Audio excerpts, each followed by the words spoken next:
Proper, हाँ मतलब तुम बना रही हो तो मैं नहीं बना, सर्वाइवल के लिए है भी कि नहीं। ऐसा तो नहीं कि बच्चा ऑलरेडी अंदर डेड हो चुका है, इंट्रायूटेराइन डेथ हो चुकी है, या in the process of delivery death हो रही है, जिसको स्टिल बर्थ कहते हैं, है ना। ये बच्चा तो जिंदा था, इसीलिए तो हमारे पास था। तो इसका मतलब ये कि इन बच्चों को जो हम लाइफ सपोर्ट देंगे उसको हम बेसिक लाइफ सपोर्ट कहते हैं। तो देखा था हमने उस वाले में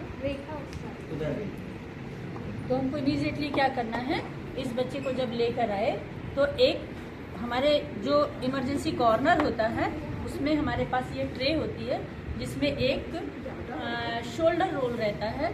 2 साल से छोटे बच्चों में ये जो पीछे का हिस्सा रहता है थोड़ा बाहर की ओर रहता है, तो जब हम इनको ऐसे लिटाते हैं ना तो इनका ऐसा हो जाता है, है ना। तो जो रेस्पिरेटरी ट्रैक है, फेरिंक्स लैरिंक्स ट्रेकिया, वो एक लाइन में लाने के लिए जब हम इसको 1 इंच से 1 इंच साइज का जब शोल्डर रोल देते हैं 2 साल से छोटे बच्चों में, तो उसका सांस का रास्ता एक सीध पे आ जाता है। इससे ये होता है कि हो सकता है कि हमने सिर्फ उसका पोजीशन दिया तो बच्चे के सांस का रास्ता सही होने के कारण ये बच्चा सामान्य सांस लेने लगे, लेकिन हमने देखा कि नहीं, ये बच्चा सांस नहीं ले रहा है। तो हमको ये देखना है, लुक लिसन फील करके ऐसे झुक के कि ये बच्चे की जो वो है सांस यहाँ रख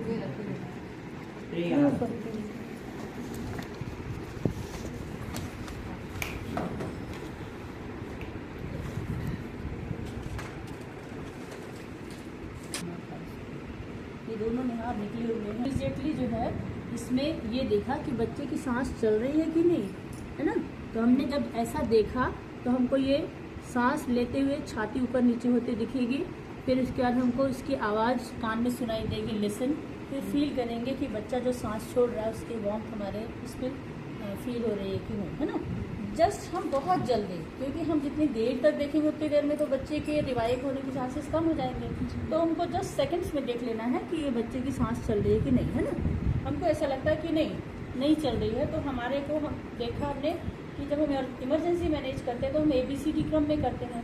तो सबसे पहले हमको एयरवे, है ना, तो हमने एयरवे को पेटेंट किया। इसके बाद ये खुद सांस नहीं ले रहा, तो हमने इसको क्या किया, ऐसे करके 2 बार ब्रीथ देंगे, है ना, ठीक है। यदि ये चेस्ट राइज हो रहा है तो इसका मतलब है कि सांस के रास्ते में दिक्कत नहीं है ना। तो इसका मतलब क्या है कि सांस ठीक है, तो फिर क्या दिक्कत है, तो कहीं ऐसा तो नहीं कि कार्डियक वो दिक्कत है। यदि ऐसा करने से चेस्ट राइज नहीं हुआ, देखो अभी हमने देखा चेस्ट राइज नहीं हुआ, इसका मतलब क्या है कि सांस के रास्ते में कुछ है। सांस के रास्ते में कुछ भी हो सकता है, मतलब एस्पिरेटेड मिल्क हो सकता है, बच्चा खेल रहा था, कोई फॉरेन बॉडी हो सकती है ना, कोई भी चीज़ हो सकती है, ठीक है। मतलब बहुत छोटे जैसे बैटरी होती है, या वो मटर के दाने हैं, या मूंगफली के दाने हैं, इस प्रकार की ऐसी चीज़ जो उसके ट्रेकिया जिसकी इतनी चौड़ाई होगी उस पर जाके ऐसा आड़ा लग जाए, है ना। तो यदि ये वाला बच्चा हमने देखा कि चेस्ट राइज नहीं हो रहा है, तो हमको लगता है कहीं फॉरेन बॉडी तो नहीं, तो हम इसको दोबारा रीपोजिशन एंड रीअप्लाई, और इसके बाद हम फिर से इसको करके देखेंगे। यदि ये फिर भी नहीं हो रहा है तो इसका मतलब कि सांस के रास्ते में कुछ है। सांस के रास्ते में कुछ होगा तो हमें क्या करना है, यदि हम जैसे मान लो बैठ गए ऐसे एक चेयर पे बैठ गए, तो हमने बच्चे का ऐसे हाथ पकड़ा, ये फेस पे उंगलियाँ रखी और ऐसे करके 5 बार, 3 4 5, है ना। इससे क्या होगा, इंट्राथोरेसिक प्रेशर ऐसे बढ़ेगा, तो जो चीज़ फंसी हुई है वो बाहर की ओर निकलेगी। यदि वो नहीं निकला तो हमने अब बच्चे को ऐसे करके ये पकड़ा। अब इसके बाद हम चेस्ट थ्रस्ट देंगे, है ना। तो 1 2 3 4 5 हम जब इंट्राथोरेसिक प्रेशर बढ़ा रहे हैं उससे हो सकता है कि हमको कब तक करना है, या तो वो फॉरेन बॉडी निकल जाए या बच्चे की सांस रुक जाए। यदि बच्चे की सांस रुक गई तो हमको CPR करना है, नहीं तो हमको क्या है तब तक करते रहना जब तक कि फॉरेन बॉडी नहीं निकल जाए, है। उस बीच में हमें क्या करना है कि यदि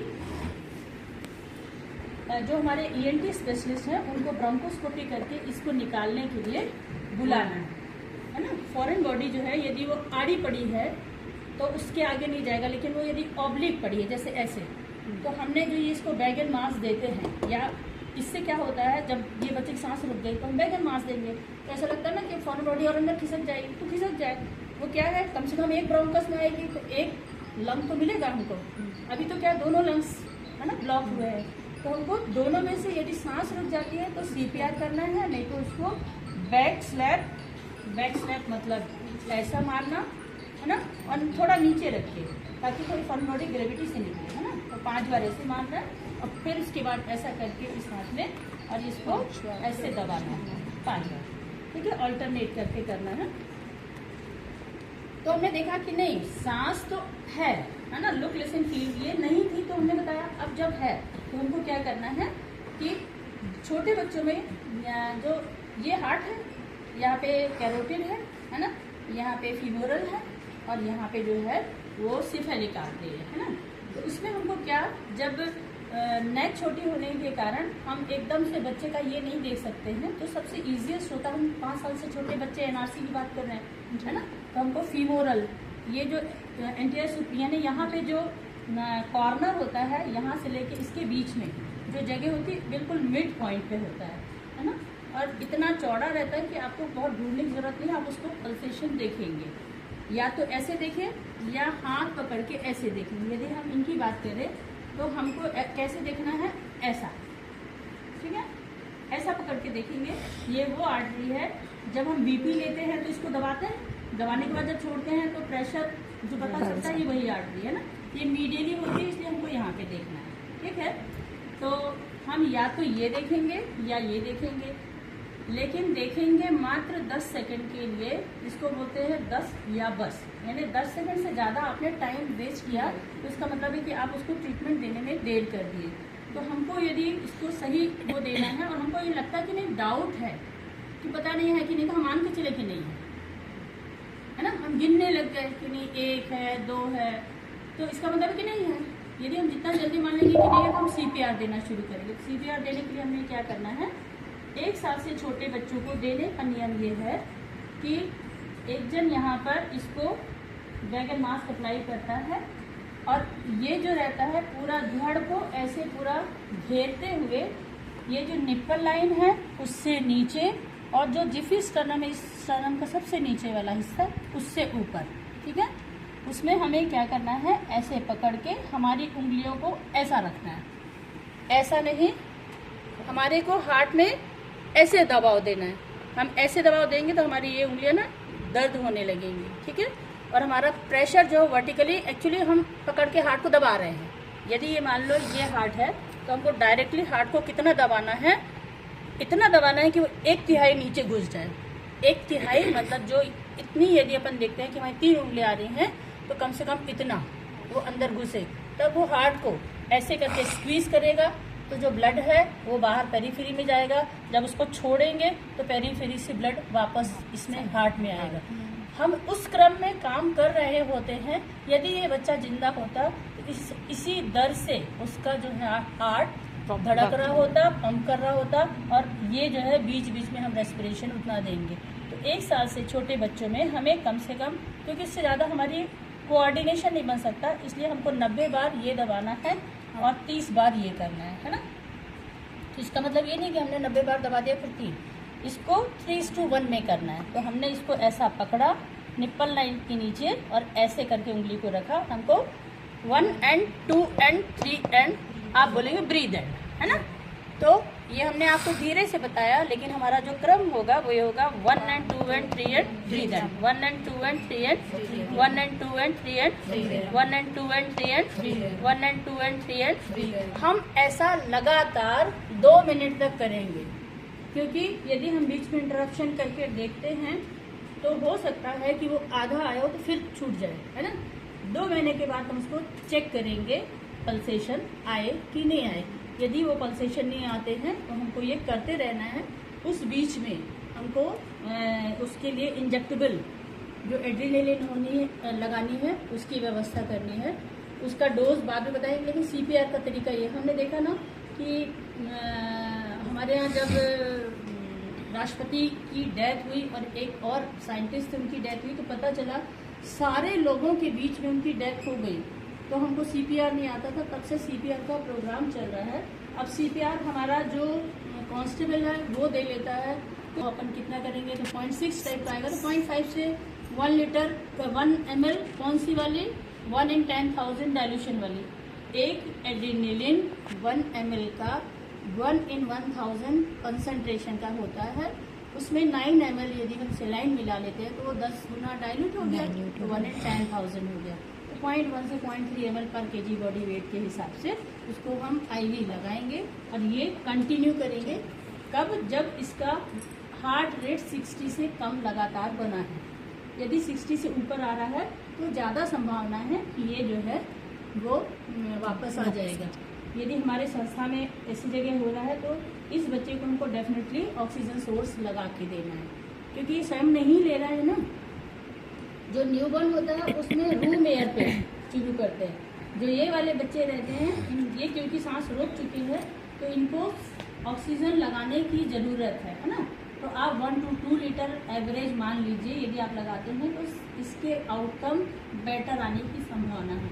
जब ये आ जाता है इसके बाद आप उसको हायर सेंटर में रेफर करें या स्टेबलाइज करने की, फिर ऑक्सीजन लगा के रखे रहें। फिर उसके बाद देखें कि ये बच्चा क्यों ऐसा हुआ था, क्या उसको निमोनिया था, क्या माँ ने दूध पिलाया था, क्या बच्चे को किसी ने कोई ऐसी चीज़ दी थी फॉरेन बॉडी है जिसमें ऐसा हो गया हो।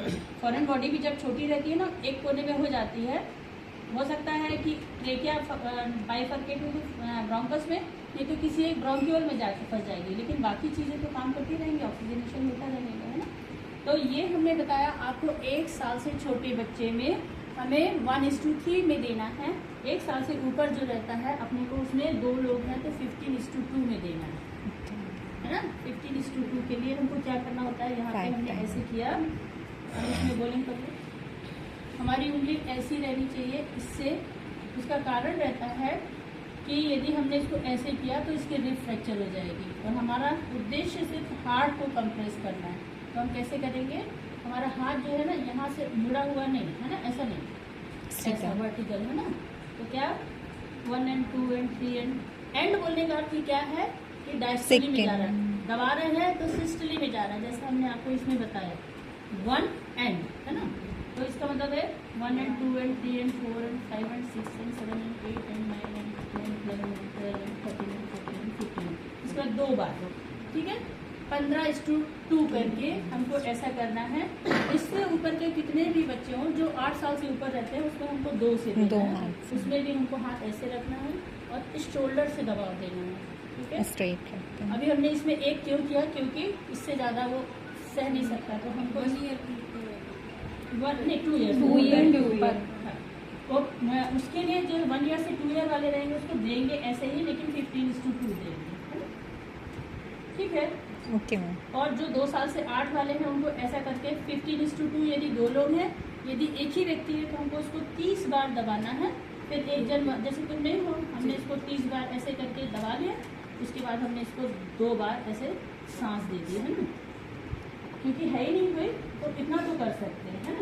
कुछ नहीं है तो कोई दूसरा व्यक्ति साथ में है तो पहले तो माउथ टू माउथ बोलते थे, आजकल नहीं है, लेकिन जहाँ पे कोलैप्स होगा आपके पास ये सब मुस्कान की गाइडलाइन के तहत ये सब ऑटोक्लेव रहना चाहिए। एक बार ऑटोक्लेव होता है तो 1 हफ्ते तक ये स्टेराइल होता है, उसके बाद जो है उसको रिपीट करना होता है ना। तो ऐसा नहीं होना चाहिए कि हमारे यहाँ तो उपयोग कम होगा तो हम नहीं करा रहे हैं, तो आपकी ऑटोक्लेव की डेट होनी चाहिए, ठीक है।